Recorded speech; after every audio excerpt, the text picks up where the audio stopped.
इतिहास साक्षी है कि पुण्य भूमि भारत की गाथा भारत की अस्मिता, गौरव और राष्ट्रीय स्वाभिमान के लिए विदेशी आक्रांताओं से संघर्ष की महान गाथा है। बर्बर आक्रांताओं ने भारत की आत्मा पर चोट करने और भारत का अपमान करने के लिए हमारी संस्कृति और आस्था के केंद्रों को उद्ध्वस्त किया। सोमनाथ, काशी, मथुरा और अयोध्या के मंदिरों का तोड़ा जाना आज भी भारत की स्मृतियों में जीवित है। सन 1528 में अयोध्या में भगवान श्री राम के मंदिर का मुगल आक्रांता बाबर द्वारा तोड़ा जाना ऐसी ही एक अक्षम्य घटना थी जिसने सीधे भारत के सम्मान और आत्मा पर चोट की।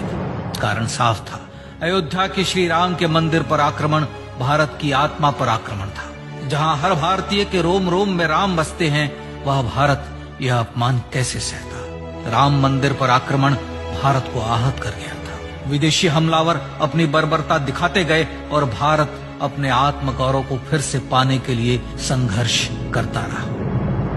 भारत रामलला के जन्म स्थान पर बाबर के नाम पर बने एक ढांचे को देखता और उसे हटाने का संकल्प लेकर शक्ति संजोया करता।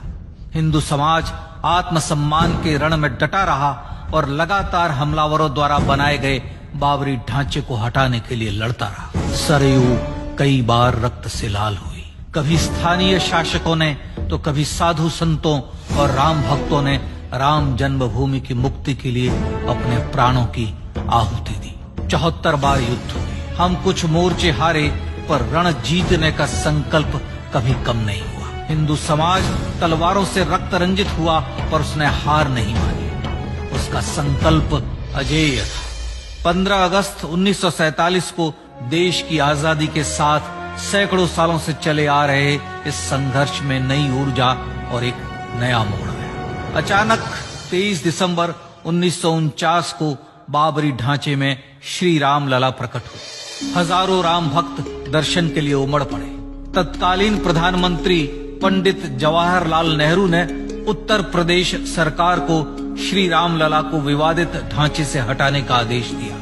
उत्तर प्रदेश सरकार ने अयोध्या के कलेक्टर को यह काम दिया और यह निर्देश भी कि जरूरत पड़ने पर वे बल का प्रयोग भी करें। अयोध्या के कलेक्टर ने सरकार को उत्तर दिया कि यह नरसंहार के बिना संभव नहीं है, और फिर भी वह ऐसा चाहती है तो किसी दूसरे कलेक्टर से यह काम करवा ले। परिणाम स्वरूप रामलला की मूर्ति वहीं विराजमान रही। विवादित ढांचे को बंद कर दिया गया। केवल पुजारी को सेवा अर्चना के लिए भीतर जाने की अनुमति थी। फिर भी राम भक्त विवादित ढांचे के बाहर से प्रभु श्री राम की आराधना करते रहे। भारत के हिंदू समाज के लिए चुनौतियां और बढ़ गई। मामला अदालत में गया। विपक्षी दलों द्वारा अदालत में भगवान श्री राम के अस्तित्व पर सवाल उठाए गए। उनके अयोध्या में ही जन्म लेने का प्रमाण मांगा गया। भारत का जनमानस अब आहत हो उठा था। आजाद भारत में भी हिंदू समाज को अपनी आस्था और श्रद्धा के लिए संघर्ष करना पड़ रहा था। चुनौतियों के इस समय में सन 1984 में विज्ञान भवन दिल्ली में विश्व हिंदू परिषद ने धर्म संसद का आयोजन किया। इस संसद में देश भर के संतों ने राम जन्मभूमि की मुक्ति के लिए आह्वान किया और राम जन्मभूमि मुक्ति यज्ञ समिति का गठन किया। धर्म संसद ने राम जन्मभूमि की मुक्ति और वहां भगवान श्री राम के भव्य मंदिर बनाने के भारत के जनमानस के संकल्प को फिर से दोहराया। विश्व हिंदू परिषद के नेतृत्व में मंदिर निर्माण के लिए पूरे देश में अभूतपूर्व आंदोलन की शुरुआत हुई। श्री राम जन्मस्थली मुक्ति यज्ञ समिति के साथ देश भर में राम जानकी की रथ यात्राएं निकली। राम लीलाओं में राम कथा के माध्यम से भारत का आम जन फिर से जुटा। अब सबके मन में एक ही प्रण था, एक ही लक्ष्य था। अयोध्या में जन्मभूमि पर भगवान श्री राम के भव्य मंदिर का निर्माण।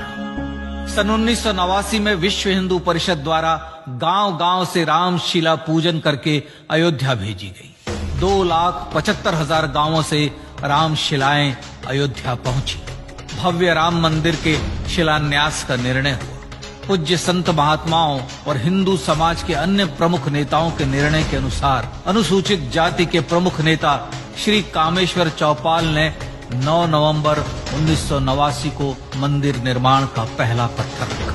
राम जन्मभूमि पर मंदिर निर्माण के लक्ष्य की पूर्ति के लिए सन 1990 में सोमनाथ से अयोध्या के लिए श्री लाल कृष्ण आडवाणी ने रथ यात्रा की शुरुआत की। देश में जन भावनाओं का ज्वार उमड़ने लगा। श्री लाल कृष्ण आडवाणी के रथ यात्रा के साथ साथ मंदिर के लिए जन समर्थन बढ़ने लगा और छद्म सेकुलरवाद बेनकाब होने लगा। इस जन आंदोलन को रोकने की तमाम कोशिशें हुई पर सब व्यर्थ हुई।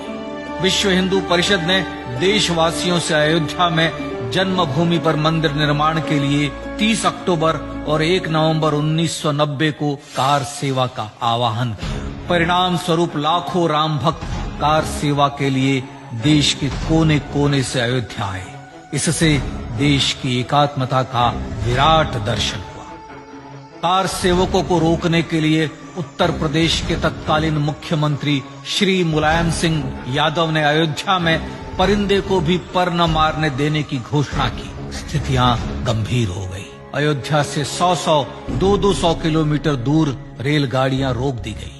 अयोध्या युद्ध भूमि बना दी गई। मार्ग बंद, रेल बंद, चप्पे चप्पे पर पुलिस। अयोध्या सैनिक छावनी में बदल गई। राम नाम पर ऐसी पाबंदी कि अर्थी ले जा रहे लोगों तक को रोका गया क्योंकि वे राम नाम सत्य कह रहे थे। लेकिन सैकड़ों किलोमीटर की यात्रा कर कार सेवक अयोध्या पहुंचने लगे। राम के गीत गाते, होठों पर हंसी और पांव में छाले लिए राम काज के लिए राम भक्त देश विदेश से अयोध्या पहुंच ही गए। कार सेवकों पर गोलियां चली। अनेक कार सेवक शहीद हुए। आजाद भारत में जन्मभूमि पर राम मंदिर के लिए कार सेवकों ने फिर एक बार अपना बलिदान दिया, पर कार सेवकों ने विवादित ढांचे पर भगवा फहरा ही दिया और इस तरह कार सेवा सफल हुई। श्री राम जन्मभूमि आंदोलन ने भारत की सुप्त आत्मा को झकझोर कर जगा दिया था। विश्व हिंदू परिषद ने फिर एक बार 6 दिसंबर 1992 को कार सेवा का आह्वान किया। राम भक्तों को कार सेवा करने देने के लिए अदालत में प्रार्थना की गई, पर अदालत ने कोई निर्णय नहीं दिया। परिणाम स्वरूप बौद्ध, जैन, सिख, स्वामीनारायण संप्रदाय, गायत्री परिवार, हर पंथ मत विचार के हिंदू एकत्र हो गए। छूत अछूत का भेद मिटा, जाति की पहचान मिटी। हम सब हिंदू, हम सब सिंधु बन गए। राम सिंधु में ज्वार उठा और देखते ही देखते 6 दिसंबर 1992 को श्री राम जन्मभूमि से बाबरी ढांचा सदा के लिए हट गया।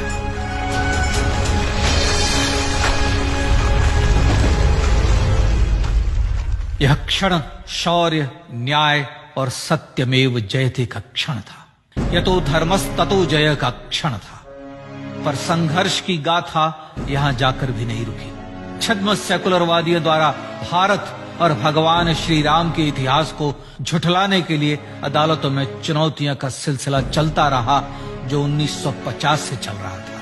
हिंदू सिखों के बीच से गुजरते हुए भगवान श्री राम का दर्शन करने के लिए विवश थे। यह स्थिति थी आजाद भारत में श्री राम और राम भक्तों की। पर सत्य को तो जीतना ही था। आखिरकार देश के सर्वोच्च न्यायालय के 5 जजों की खंडपीठ ने 9 नवंबर 2019 को ऐतिहासिक निर्णय दिया और यह कहा कि अयोध्या जन्मभूमि परिसर की पूरी 67 एकड़ भूमि रामलला की, और न्यायालय ने भारत सरकार को जन्मभूमि पर मंदिर बनाने के लिए एक ट्रस्ट बनाने का आदेश दिया। सर्वोच्च न्यायालय के आदेश के अनुसार भारत सरकार ने 5 फरवरी 2020 को श्री राम जन्मभूमि तीर्थ क्षेत्र नाम के ट्रस्ट का गठन किया और राम जन्मभूमि न्यास की भूमि जो सरकार द्वारा अधिग्रहित की गई थी, उसे ही नवनिर्मित न्यास को वापस दे दिया गया। 5 अगस्त 2020 को भारत के प्रधानमंत्री श्री नरेंद्र मोदी ने श्री राम जन्मभूमि तीर्थ क्षेत्र के अध्यक्ष पूज्य महंत नृत्य गोपाल दास, राष्ट्रीय स्वयंसेवक संघ के पूज्य सरसंघ चालक डॉक्टर मोहन भागवत एवं उत्तर प्रदेश के मुख्यमंत्री श्री योगी आदित्यनाथ की उपस्थिति में श्री राम जन्मभूमि पर भगवान श्री राम के भव्य मंदिर के लिए भूमि पूजन कर निर्माण कार्य का शुभारंभ किया। इस तरह लगभग 500 वर्षों से राम जन्मभूमि की मुक्ति के संघर्ष का पटाक्षेप हुआ। अपने आत्मसम्मान और राष्ट्रीय अस्मिता के लिए इतना लंबा संघर्ष विश्व के इतिहास में बेजोड़ है। श्री राम भारत की आत्मा, भारत की परिभाषा, हमारे राष्ट्रीय आदर्शों और जीवन मूल्यों के प्रतिनिधि मर्यादा पुरुषोत्तम हैं, जो हर हिंदू के होठों पर जन्म से मृत्यु तक रहे, बस यही हर हृदय में प्रार्थना होती है।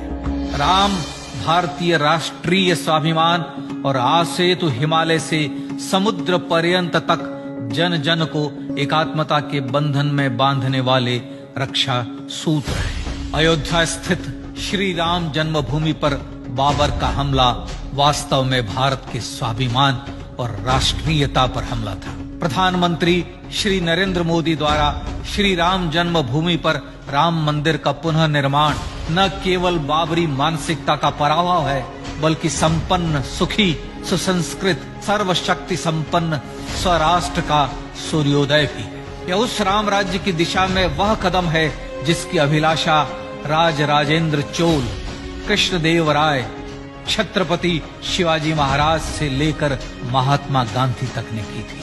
अयोध्या में जन्मभूमि पर भगवान श्री राम का मंदिर न सिर्फ राष्ट्रीय गौरव होगा, बल्कि वह श्री राम के आदर्शों का राष्ट्र मंदिर होगा। अब वह महान संकल्प पूरा होने जा रहा है। आइए इस राम यज्ञ, राष्ट्र यज्ञ में जिन ज्ञात और अज्ञात भारतीयों ने अपनी आत्माहुति दी है, उनका पुण्य स्मरण कर उन्हें श्रद्धांजलि दी।